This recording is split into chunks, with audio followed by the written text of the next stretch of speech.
Anime has always been that form of media that can make me feel anything from endless bouts of inspiration to an empathetical grovel of a weeping mess. Some would say that's because anime is just that good, but the intellectual of you would probably say that for every genre of television show there's an anime of it somewhere. And yet, I still find myself coming back to this form of media.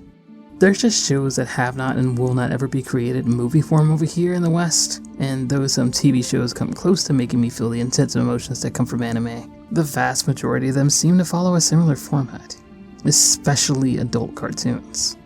Anime just has that dynamic animation, the gall to tell breathtaking stories, and the cutest girls you'll ever— I know it's not for everyone, but I'd at least like to scratch the surface for why I think it's compelling enough to encapsulate an entire community. No, over tens of millions of people across the globe far away from its country of origin. So, what is anime?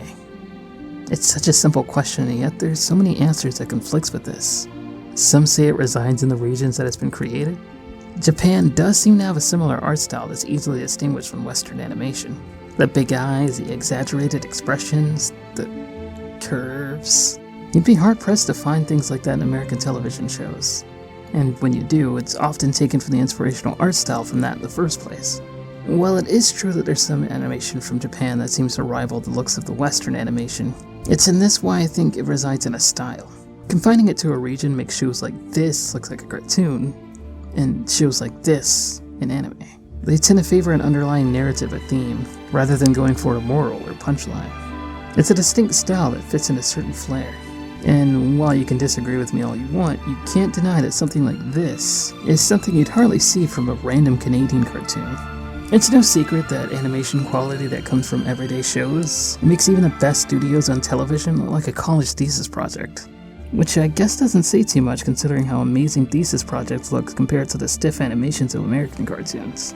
I'm not gonna try and do a frame-by-frame comparison of why Dragon Maid Kobayashi is better than King of the Hill, but you can really tell that the art that comes from anime seems to have a level of quality in which is never quite replicated here in the West. And when it is, it's a rare gem to behold. And sure, it could probably freak someone out if they're not used to big bug eyes with abnormally round features, but it's this uniqueness that also gives it the edge, that makes it stand out more than anything else. There's often lush colors in the background that come from some shots, camera angles that are never seen anywhere else. Food in some cases that looks pretty cool, and you can bet that the hairstyles in anime are both eccentric and also pretty cool. They just go the extra mile to distinguish their characters with exaggerating clothing or personalities as well. I believe that's why characters like Goku or Naruto are so iconic. You could probably hear their voices by looking at their character stills, be it in their Japanese or English counterparts. These designs simply have a way of making you want to know more about these characters, despite how awkward they would look out of context. After all, a ninja with an orange jumpsuit isn't the ideal way you would think of a ninja. And a cute girl with childlike features probably wouldn't be what you would think of when you think of a rock star. Yet the story and animation seems to mesh together and make things look more believable. I've never seen an episode of Keon in my life, yet in a split second I could recognize the main cast due to how iconic they are. And I would dare say they represent the genre of cute girls doing epic things just for the sake of it. That's a pretty bold statement of a guy who's making a genre of thing he's never watched before, but anime just has a way to make me relate with its characters. One thing is just those facial expressions that easily convey emotions. One look at a character and you can tell exactly what they're thinking and how they're feeling. In some cases, their motivations shine right through that, as well as their level of determination of what they would do to get whatever task done. These overexpressed emotions certainly aren't indigenous to anime, but the level of intensity and drama that accompanies these situations cause it to be far more entertaining. Littered around every show there are moments like these, showcasing gorgeous clips conveying a scene or a moment, be it choreographed from fighting scenes, having each and every attack thrown by both sides having plenty of impact to mentally feel it through absorbing the view, or right down to the most intense moments which again seem to have an over-the-top demonstration, but all the more show the raw talent that each studio seems to convey as they attempt to go above and beyond with each piece. Leading me to talk about what nearly every anime has that hypes up a show through its animation, to high hell and back.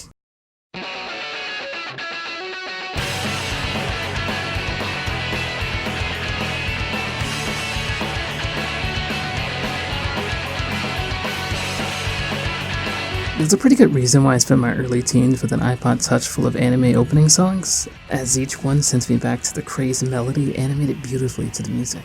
It's been such a titular part of the anime culture that things like AMVs were created, which are anime music videos. These music videos were all over YouTube, with people trying to use their favorite songs to perfectly sync the anime of their choice, and often multiple anime. I won't lie, my first attempts of using video editing software was actually trying to make an anime music video. There are even conventions around the world that still to this day are hosting AMV contests, despite their peak in popularity happening nearly a decade ago. I even have a proposal. Try and find a single popular song from the early 2000s that wasn't turned into an anime music video. Music from the intros may be a pretty intense ride, but there's often emotional music pieces that can be stripped right from the shows. The pure talent that is poured into making scenes pop out from their moments with encapsulating melody makes each soundtrack its own unique story. Moments that are made more somber or intense from the background music is something that's popular in all forms of media, but arguably anime takes that to the next level. Some songs just capture the mood of a scene, despite being used over and over again. And dare I say, a lot of them have a very memorable tone compared to everything else I've ever heard. To this day, I still remember the sad track from Bleach despite not watching the show for years past that point. While it's true that there's plenty of cartoons with memorable tracks like SpongeBob, but it's just so few and far apart that you get such a robust soundtrack of fitting music that fits into slots in so many situations. Ones that can actually bring you back into the show just by listening to the music alone. Video games and movies are honestly some of the things that can do that, but probably not on a consistent base like anime does. The story beats that come from the show, be it solving a murder or attempting to stop someone from doing evil deeds, or even just hanging out doing things. Anime seems to have a way of basically making anything more entertaining. It's why I believe anime can't really be a genre. There's sports, action, drama, suspense, comedy, and even horror. The best part about it is that in each one of these genres, there can be so much added nuance in genres that you probably wouldn't be interested in normally. Take Yuri on Ice for instance, a sports anime trying to give nuance to the appeal of ice skating, weaving in a bit of romance in the title as well. While the show itself doesn't really appeal to me very much, the spectacle of ice skating and all that it entails and features prominently almost makes it look as though I could actually get into it as well. Other animes often tend to take this approach as well, making the appeal of tennis or basketball more glorified and over the top. Sports aren't the only highlight, however, because things like competitive card games and even board games like Reversi or Mahjong have their own crazy adventures to follow as well, not only making the game more enticing, but also weaving in the mantle of this is what the game could be played at its fullest. There's detective noir, travel, science, zombies. Nailed it. The thing that's normally done in order to entice these things that make them even better are the interweaving of different genres that fit nicely together. Yuri on Ice has a romantic element to it, making things more gay, making things more emotionally sound, and giving each story beat a different tone rather than just success for success's sake. Obviously, it's not something exclusive to anime, but it's not something you'd normally see in a flat story that's contained in one episode that hardly has a cohesive overarching narrative.